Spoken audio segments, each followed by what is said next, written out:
Hello, नमस्कार। इंदु खाना खजाना में आप सभी का स्वागत करती हूँ। तो चलिए आज मैं बना रही हूँ लाल मिर्च का अचार। आज मैं अचार पीस के बना रही हूँ लाल मिर्च को। तो चलिए हमें क्या-क्या लगेंगे वो देखेंगे। काला सरसों लेंगे, पीला सरसों, जीरा, धनिया, सौंफ, मेथी, अजवाइन, कलौंजी लेंगे और मसालों को हल्का सा गर्म होने तक भून लेंगे और 1 चम्मच गोल मिर्च ली हूँ और कलौंजी और अजवाइन को नहीं पीसेंगे, इसको अलग से ही डालेंगे और 2 कप सरसों का तेल लेंगे। अच्छा गर्म होने के बाद उसको यूज़ करेंगे और मसाला को भी पीस लेंगे। देखिए दरदरा और अच्छा सूखा बर्तन में रखिएगा। कलौंजी और अजवाइन को डाल दीजिए। 2 चम्मच हल्दी डालेंगे, 2 चम्मच कश्मीरी चिल्ली, 2 चम्मच तीखी वाली लाल मिर्च और 4 से 5 बड़े चम्मच अमचूर का पाउडर डालेंगे। तो देखिए और नमक आप लोग अपना हिसाब से डाल लीजिएगा, जितना खाते हैं उस हिसाब से। और 2 चम्मच मैं काला नमक ली हूँ, 1 चम्मच हींग है और अच्छे से मिक्स करेंगे। 4 से 5 बड़े चम्मच अचार का मसाला है। आप आपके पास है तो ज़रूर डालिएगा, टेस्ट बहुत अच्छा आता है। नहीं है तो कोई बात नहीं, अमचूर का पाउडर डाले हैं और सरसों का तेल डालेंगे 4 बड़े चम्मच।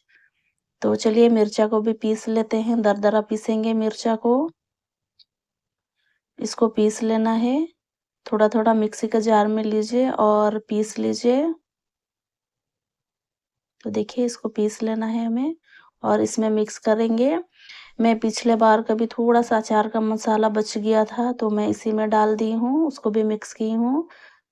लाल मिर्च का अचार ही बनाए थे तो बच गया था और अच्छे से इसको पूरा पीसने के बाद इसको अच्छे से मिक्स करना है हमें मसालों के साथ, मिर्च को। ये अचार एक बार बनाइए और पूरा साल भर खाइए। तो देखिए अच्छे से इसको मिक्स करना है।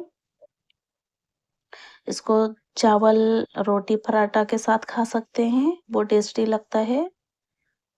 और इसको पूरा धूप निकालते रहिएगा। पूरा महीना आप बीच-बीच में धूप निकालिए, धूप में तो अचार अच्छा रहता है, जल्दी खराब नहीं होगा इस समय। अभी सरसों का तेल डालेंगे और इसको अच्छे से मिक्स करेंगे तेल डाल के।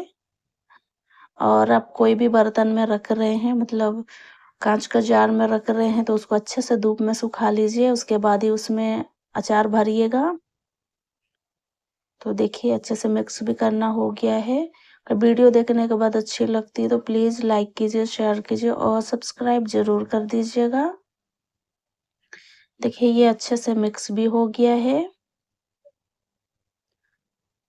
तो चलिए इसको भरने के लिए चलते हैं। इसको काँच के जार में भरेंगे। तो चलिए इसको भर लेते हैं पूरा।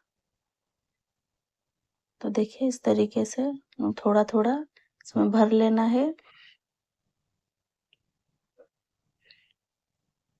इस रेसिपी को ज़रूर ट्राई कीजिएगा, आपको ज़रूर अच्छा लगेगा और इसको धूप में ज़रूर दिखाइए अचार को। Thank you, bye.